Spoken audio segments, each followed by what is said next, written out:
Hello, gentle students and gentle readers of the novel Hongloumeng, Dream of the Red Chamber. In this lecture, I have more to say, I think, than I could cover possibly in another 10 or so of these short 30-minute episodes. But it is one of the most important topics on the topic of this 18th century novel, Dream of the Red Chamber. It certainly is the most famous of China's novels, and I often tell my classes of a moment where I was in a taxi cab making the very long trip across Beijing to the Hongloumeng theme park in Beijing. It's quasi-remote, and the trip must have taken 45 minutes in the taxi, and I had an argument, something of a animated, robust discussion about the characters of the novel Hongloumeng on our way there. And when we arrived, the taxi cab driver said, "This was such great fun talking about this novel that I'll waive your fare," and he wouldn't allow us to pay him anything. So, if anything, reading the novel Hongloumeng is a way of perhaps, if you're lucky, having free cab fare in Beijing. But this topic touches upon a very complicated traditional Chinese practice in xiaoshuo, in novels, of punning, of using words as puns for something else. And few novels do this as richly as Dream of the Red Chamber. Also, I have to say, one viewer mentioned to me there's a lot of sexuality that's discussed in this novel and in your lectures. And it bears saying that the West has a very different way of thinking about discussing taboo topics than in China, or all of East Asia for that matter. So the West and the East have very different ways of thinking about it. I think the Buddhist notion that you remove a thorn with a thorn is taken quite seriously. You confront things, you discuss them straight on, even playfully sometimes, that you're trying to give a lesson about, rather than treating something as an undiscussable. So, for example, in the West, maybe something like a sexuality that's considered, traditionally and morally inappropriate is something that we really don't discuss, other than as in a hortatory way, as an admonishment. But in China, it's just something that you would talk about freely and comfortably. And you're trying to make the same admonition, but you're making that admonition by talking about sexuality in a much more open way. So all through the novel Dream of the Red Chamber, this theme of desire, of yu, is conjured. And it's certainly in the realm of these male Confucian writers, desire is manifested several ways. So careerism, simply a desire to be famous and wealthy in one's career. Certainly that's there. But there's no getting around the human impulse of desire sexually, and that will become something that is also very present in Chinese writing, that is trying to make appropriate these desires in both realms, the realm for success and wealth and fame, and the desire for sexuality. And then two, I want to say that it's also significant that to be classically, traditionally in the Chinese context, moral, doesn't prohibit somewhat erotic relationships with both sexes. From the classical imperial Chinese point of view, to be truly moral, one should be married. That is, a man and a woman should be married. And the reason for that largely is engendering children. But one's intimate relationships outside of that marriage are less complicated. Sometimes a married man will be having children and fulfilling his moral duties, but that married man might have a somewhat romantic relationship with another male.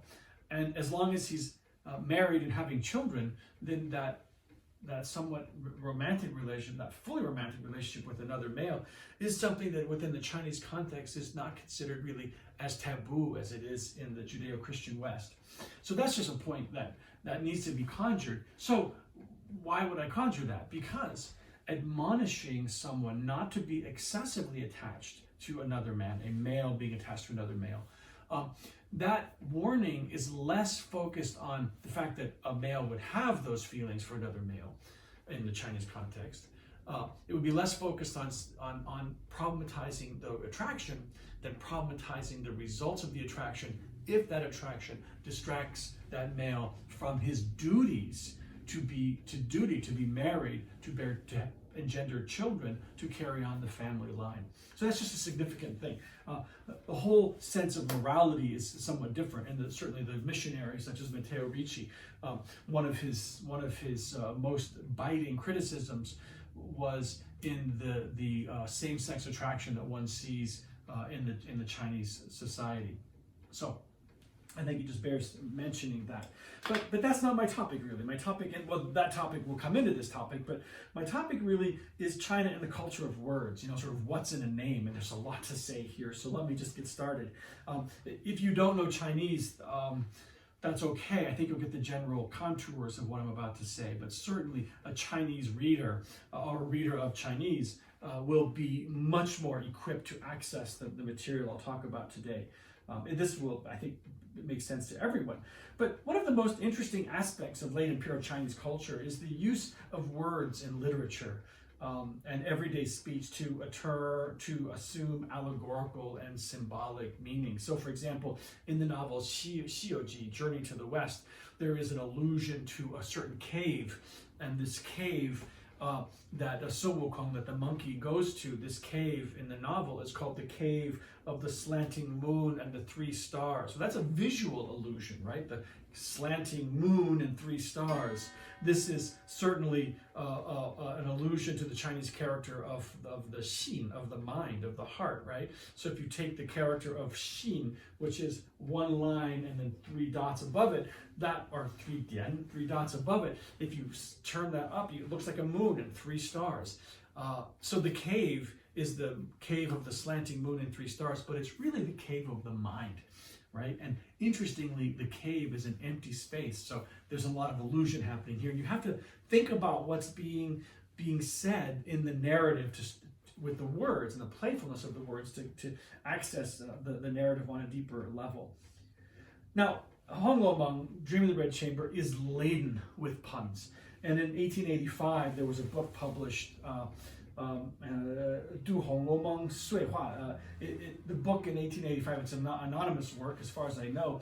It's called Random Comments on Hongloumeng, and it's a lengthy study of the novel's use of punning, right? Certainly, you have Andrew Plax, who wrote, I think in 1976, his great book, Archetype and Allegory in Dream of the Red Chamber, and he considers the use of names as a form of allegory. And then there's a great article by Michael Yang, published in Clear in 1996, where he does the same thing, looks at names and punning. So it's something that any of us who read the novel seriously tend to really pay attention to how Chinese words are punning and meaning carrying alternate meanings. So you should also know that Hongloumeng uses names not only in the realm of punning, but also names are sometimes ironic. The name is explicitly what it is because it's ironic. It might suggest a certain characteristic of or a certain trait of a character, and that character might not have that trait at all. So that is something that you should be aware of. Now, let me just start a little bit with some of the basics in the opening chapter, and I'll look at my notes. I've just written a tremendous amount of notes here. But the opening chapter contains linguistic allusions to the novel's much larger themes. So, For example, the goddess Nuwa, which I've talked about in another lecture, she's a sort of Nuwa is a sort of double for the author Cao Xueqin. She makes stones for her wall at 2 places. One of them is a Dahuangshan, which is the Great Absurdity Mountain, and the other is a cliff of no record. That is, it's a conflation of place and fiction. The name of the place where the extra jade was left is called the Qinggang Feng, which means the Green Meadow Peak. The Qinggan is green, the Green Meadow Peak. This is a pun for Qinggan. The Qing means passions and gun the root of, right? So this is the name of that peak where the jade, the unused jade or unused stone, which becomes the jade, is left. The name of that place is a pun for the root of all passions. Baoyu is left in the place, discarded by Nuwa, in the place which is the root of all passions, right? So it sets the theme for Jia Baoyu's life. The studio in which Cao Xueqin revises the novel in chapter 1 is called the Daohongxuan, which also means something like mourning over the world of red dust. This is a Taoist name for rejecting official life, right? So Cao Xueqin is referring to himself, revising the novel in a place where he's rejecting official life. A theme that you see Jia Baoyu sharing throughout the novel. So Jia Baoyu's rejection of the Confucian notion of official life is essentially the notion that Cao Xueqin ascribes to himself in the novel when he talks about himself in the beginning chapter. So let's go over some of the character and place names. At the beginning of the novel, this will help us to gain some insight into the work's major themes. So the character, Zhan Shiyin, appears in the very beginning of the novel, Zhan Shiyin, and his name is a pun for Zhan Shiyin, which means something like the pun. So the characters are pun for different characters. Zhan Shiyin sounds like Zhan Shiyin, which means that true matters, true things are hidden. Some readers take this to imply that this means that the novel's fiction actually contains the author's reality. So Zhan Shiyin's name could also be a pun for Zhan Shiyin, Zhan Shi, the true scholar, Zhan Shi, the true scholar, Yin, the true scholar in hiding, right? The true scholar in hiding. So the author himself is the true scholar who's in hiding. The whole novel is a kind of exposition of the hidden message of the author about himself. Zhan Shiyin's neighbor, Jia Yucun, who will appear quite a lot. Well, he'll appear quite regularly through the novel. Jia Yucun, who's a relative of the Jia family there on Tuduk Street in Beijing. His name, Jia Yucun, also has several meanings, right? First, his real name is Jia Hua, which is Jia Hua means to transform, right? So, but it's a pun for Jia Hua, which means false talk. So his speech, his name is a pun for saying things that are false. His style, right? So his name that he would receive probably when he's about 19, when he's capped, right? So in China, you have a style, a different name, a second name. His style is shi fei, which is a pun for shi fei, which means actually false. So his name sounds like a very strong punning that pushes toward a kind of falseness. Jia Yucun is also a play on the phrase Jia Yucun Yan, which sounds like talk used in a village, just a vulgar speech, or the speech of the lowly and uneducated people. But Jia Yucun, of course, he becomes this great official, right? He's very educated. But there is a sort of play with his name that he's actually a vulgar person. And of course, Jia Yu Cun could also mean false words exist, right? Don't trust this guy. The name of his hometown, the name of Jia Yu Cun's hometown is Huzhou, which sounds like, or is a homophone for Huzhou, which means gibberish. So even the name of his hometown puns with two other characters which mean gibberish when one speaks. Also recall that there is just to repeat this, I often say this, I may have said this before, there is a Jia Bao Yu, like the Jia Bao Yu who's the main protagonist in the novel, and there's a Zhen Bao Yu. So here you have this Zhen and Jia, true and false, that happens even in the names of the two Bao Yus. So we see over and over in the novel that the theme of the story is a dichotomy between false and true. There is an embedded polarity in much of the narrative. There are always these polarities that are being conjured. The yin and yang theme is reinforced in the alternative book title. Remember that Hongloumeng is one title, Dreaming the Red Chamber, so is Shitouji, a record of the stone. Also, there's an alternative book title, which was something like Feng Yue Baojian, which means the precious mirror of romance. Again, mirrors have both a real and a false image. Right? There's the real person, and then there is the false person, which is the reflection itself. I'm really just going to recount a whole bunch of puns and ironies so that you get a sense of how Cao Xueqin is writing. He is in a great, just brilliantly, with great consistency, playing with words. Zhang Shiyin's daughter, remember, David Hawkes translates her name as Caltrip in the novel. Her Chinese name is Ying Lian, which means a heroic lotus. Ying suggests fortitude. It sort of conjures her fortitude throughout her bitter life. And Lian, lotus, symbolizes her beauty. So Ying Lian is a kind of, her name suggests a brave, a beauty. She's beautiful, but she also has a great deal of fortitude. But it's a homophone for Ying Lian, which means ought to be pitied.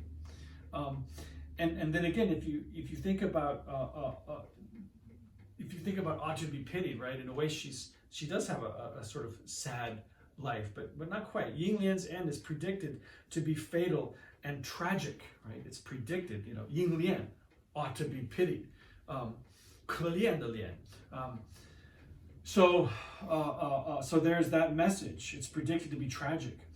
And the name that Jin Gui gives her is Qiuling, which is a pun for Qiuling, which means a dignitary's tomb.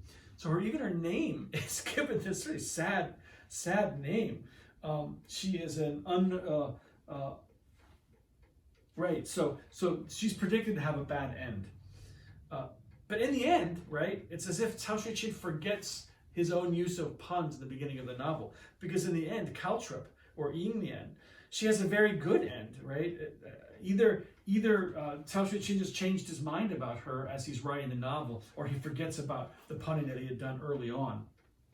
And Cao Xueqin also enjoys showing how fate can change unexpectedly through the use of names. So again, it's through naming that he will suggest one's fate or one's character, or ironically suggest that one isn't what one should be by the explicit name. But he uses he uses these names to show how fate can change unexpectedly. So Ying Lian, her maid's name is Jiaoxing, which means tender apricot, right?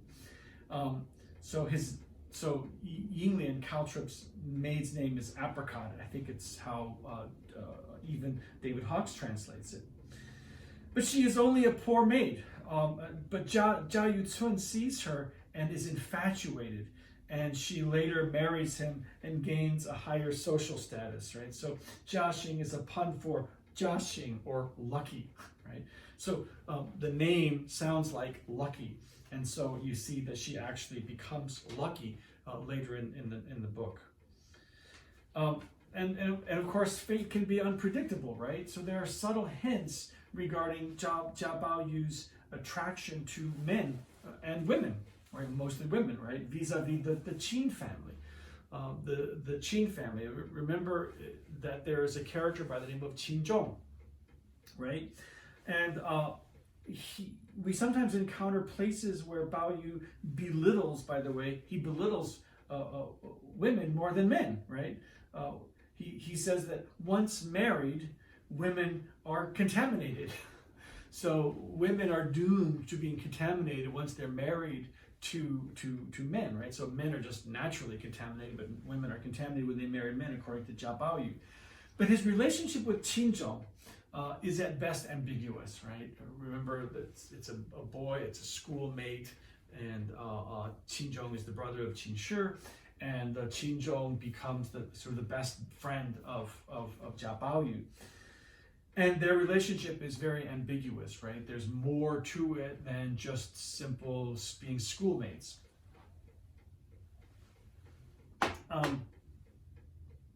But then again, even though Baoyu's closest male friends are effeminate, right?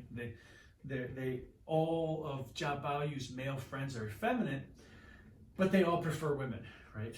For example, Qin Zhong lusts after the Buddhist nun. Remember that? The Buddhist nun, her name is Zhineng.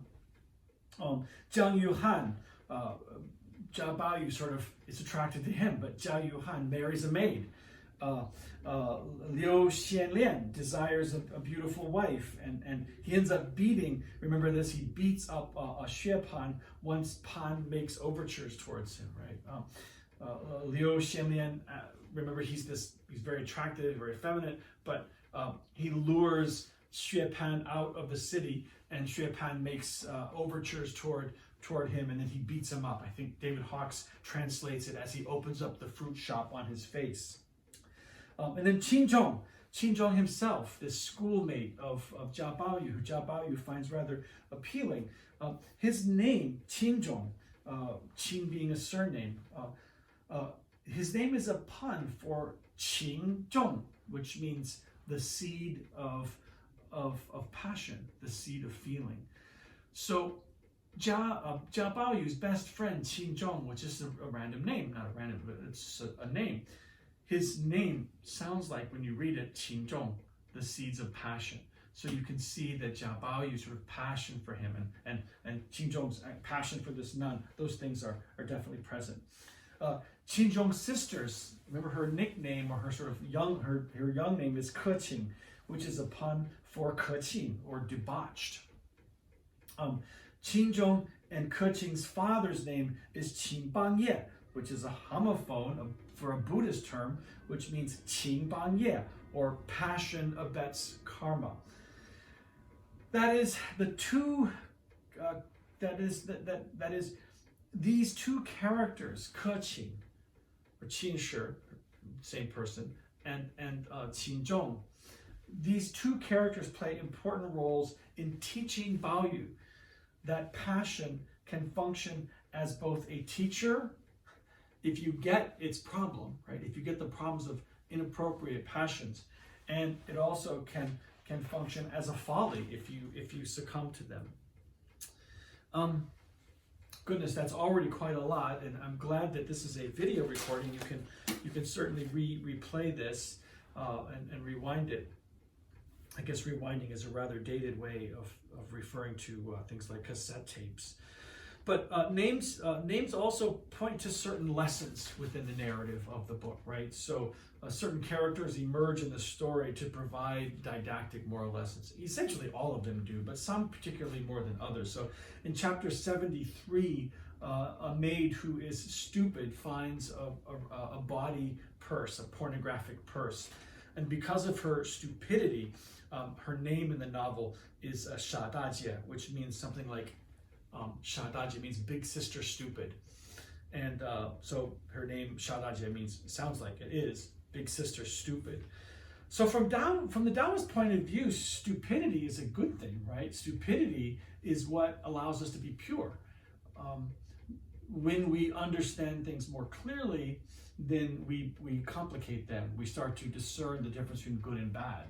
And by discerning the difference between good and bad, or valuable and unvaluable, we create those bifurcated values. That is, we create good when we say something is bad, and vice versa. So not knowing these things sort of allows us to be naturally unaffected by the world around us. We just simply are, and that's a Taoist virtue. But in Buddhism, of course, right, stupidity is a bad thing, because stupidity causes us to make bad, uninformed decisions that cause karmic bad results. So stupidity, from a Buddhist point of view, is not good.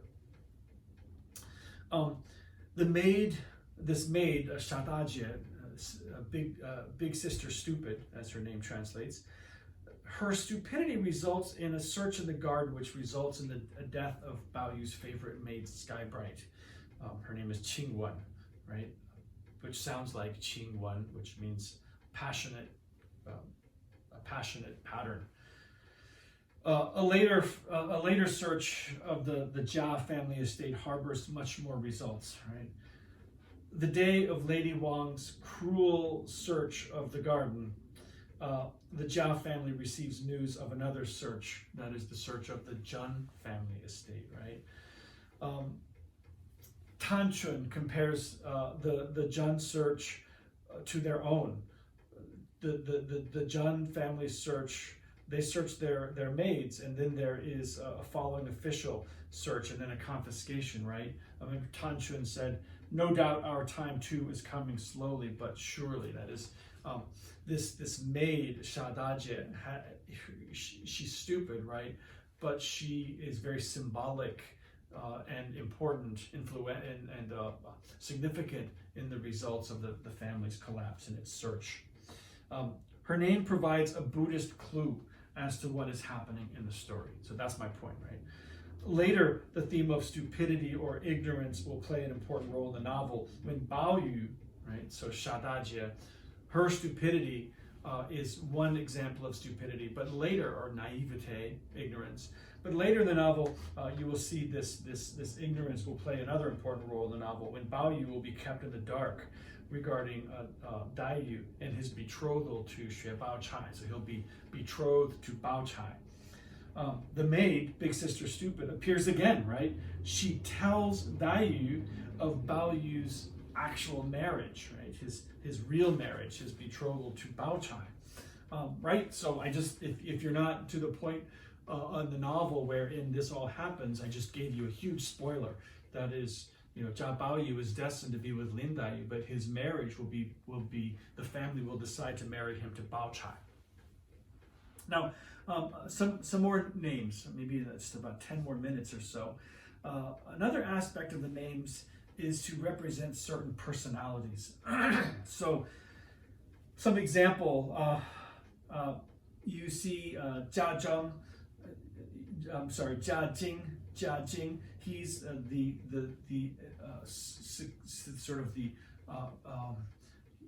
the Taoist in hiding, right? He's very reclusive. His name Jing means respect, but it's also a homophone for the character Jing, which means to be quiet, quietism. Sir Sha, the name Sha means to pardon, right? To forgive. But it sounds Sha sounds a little bit like the name Se, the word Se, which means sexuality. And this makes sense since he's a lecherous old man throughout the novel. Jia Zheng is named after the Confucian ideal Zheng, rectification. Dai Yu, Lin Dai Yu, her name Dai Yu means black jade. She is indeed dark and morose through the novel. But Bao Chai's name is conjured in some playful allusion. So, for example, in chapter 62, Bao Chai, by the way, the name Bao Chai means precious hairpin. It's a hairpin we put in the hair.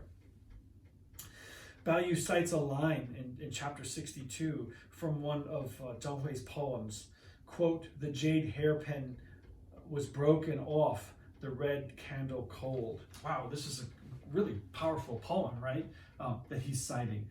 The jade hairpin was broken off the red candle cold. Here the allusion is to the severing of the jade, Baoyu, from the hairpin, Bao Chai, right? The jade hairpin would the jade being Dayu is severed from the hairpin, or the jade Baoyu is severed from Bao Chai, and the extinction of their marital passions. The red candle cold is the marriage candle grows cold. Well, that actually tells you something about the marriage of Bao Chai and Baoyu, which I won't give you that one, that spoiler at this moment. In the same chapter, chapter 62, Xiangling cites a poem by Li Shangyin, quote, "A withering flower, a precious hairpin daily gathered." This alludes to how Bao Chai is left alone without her husband, right? Gathering dusk. The poem by Li Shangyin has a line, "A precious hairpin daily gathered dust." And that allusion in the novel points to the fact that Bao Chai will in effect be left alone without her husband, quote, "gathering dust."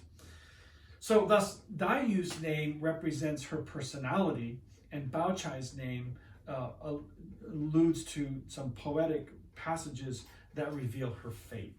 This is all happening within the narrative of the novel. Cao Xueqin is giving things away through the very words he chooses and what they sound like as homophones. Wow, I think I'm going to end shortly here, but names are also very ironic in the novel. So one of my favorite characters in the novel, who's very problematic, is this lay nun by the name of Adamantina. Her name in the novel is Miaoyu, which means wonderful jade. As her name implies, she's both connected to the jade of the novel, Jia Baoyu, and desire, Miaoyu, desire. So she's connected to Baoyu and desire. One wouldn't think that through the very first part of the novel, right? But she's very apparently obsessed with purity, very obsessed with purity. She incessantly appears to be immune from desire, right, through the novel. But in chapter 87, we learn some very curious realities about Adamantina. She just surprises us right there. She's infatuated with Baoyu, with the precious jade, and she almost goes insane from passion while meditating. Her dream releases her carnal passions, right? Gosh, I think I should read this passage to you. This is in volume 4. Page 173. I'll read along and see how far I feel inspired to read here.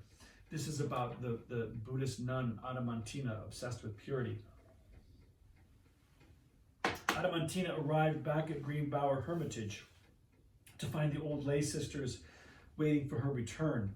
They closed the gate after her, and she sat with them for a while, intoning her Zen breviary. They had dinner, and after dinner, the incense braziers were replenished. They all bowed before the shrine of the Bodhisattva, and the women went off duty, leaving Adamantina alone. Her couch and backrest were set out for her. Sitting cross-legged, she first regulated her breathing and closed her eyes. Then, cleansed of all wayward thoughts, her mind began to soar towards the realm of higher truth. She sat in meditation until well after midnight, when she was disturbed by a sudden clattering sound on the roof. Afraid there might be burglars about, she rose from her couch and went into the front hall. Looking out, all she could see were long clouds that stretched across the sky and the moon shining through a watery haze. It was a mild night, and she stayed there for a while, leaning over the balustrade. Suddenly, 2 cats started wailing to each other on the roof above her head. Wow! They're the mating wail of the cat. Many of us who've lived in neighborhoods with cats have heard cats during that time when they're trying to attract a mate. The words Baoyu had spoken to her that afternoon came flashing into her mind. She felt an involuntary racing of the heart. Her ears burned. Making a determined effort to compose herself, she went back into her meditation room and sat down again on her couch. Her efforts were in vain. Something was overpowering her. She felt 10,000 horses stampeding through her head. The couch itself seemed to start swaying, and her body seemed to leave the hermitage. She was surrounded by handsome young noblemen, all asking for her hand in marriage. There were matchmakers hustling her towards a bridal carriage against her will. Then the scene changed again. Now she was being kidnapped. A gang of ruffians with swords and clubs was threatening her, mauling her. She started screaming for help, but now the old nuns and lay sisters were wide awake and had come hurrying into the hall with candles to discover the cause of the disturbance. They found her lying on the ground with her arms outstretched, frothing at the mouth. She was woken from this apparent coma, only to fix her eyes into a rigid stare and cry out, her cheeks burning a fierce crimson, "Buddha is my protector. Don't touch me, you ruffians." The women were too scared to do anything but call out, "Wake up, wake up. We are here now." "I want to go home," replied Adamantina. "Who will be my friend and take me home? But this is your home." While the others stayed talking to her, one of the nuns was sent to pray at the shrine of the goddess of mercy. She took the bamboo box of tallies kept by the altar, and on consulting the relevant passage in the divination book, read that the Yin spirit of the southwest corner had been offended. Of course, exclaimed, "Boy, there's so much to read here." Well, let's see if I can pass to the next page. She was possessed by meditating, and essentially she is kidnapped. But her fate, Adamantina's fate, is to give in to her passions, right? To give in to her passions and her desires for Jiabaoyu, her desires for sex overcome her. Her name Miaoyu is a suggested play on several homophones. One is Miaoyu, or ludicrous jade. The other is Miaoyu, or ludicrous desires. Some even suggest that Cao is making fun of the so-called liberation that Buddhism offers. There's a poem about Adamantina's fate explicitly recalling the duplicity of her disposition, right? This is quite an indictment. Pursuing, quote, poem about Adamantina, or Miaoyu.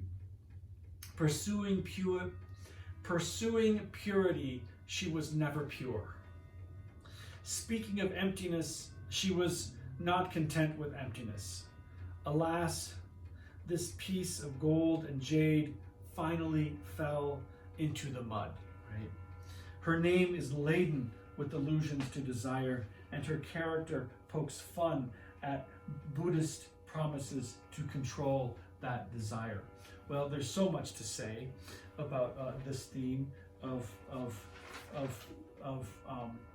naming and the use of names. For example, Xue Pan's terrible wife, Jin Gui, has an interesting irony attached to her name. Jin Gui is a homophone with Jin Gui, or boasting of one's dignity. She does indeed boast of her own dignity, but her actions are not at all dignified. In fact, in chapter 79, the narrator states about Jin Gui, quote, "She regards herself as a divine bodhisattva while treating others like shit." Fun tool, right? That's the best translation for it. And incidentally, Jiagui's name Jiagui's name is Baochan, which is a pun for Baochan, or to satisfy one's hunger. satisfying Xue Pan's sexual hunger, right? Well, I think you get it. The novel flourishes with punning and irony and all of these suggestive quotes from poetry. And Adamantina is one good example of a name that the sound of the name is embedded with the sound of desire, and certainly her fate is to succumb to her desire, to actually in a way be mauled by others who desire her and her own desires that have taken her away. There's this interesting passage. News of her attack soon spread and became a subject of gossip for the lads around town. Quote, all chastity and religion was bound to be too much for a girl of her age, especially such an attractive, lively thing. Sooner or later, she'll get soft on some lucky fellow and run away. Well, Adamantina has an interesting fate, and Jia Baoyu also has an interesting fate that I haven't alluded to yet, but there is much more to the novel. One could speak about Dream of the Red Chamber for years and barely touch the surface. Well, as is my custom, I wish you all a very good health, 祝你们身体健康, and of course, 不知有何来世，且听下回分解. If you want to know what happens next, stay tuned to the next chapter. And 干杯.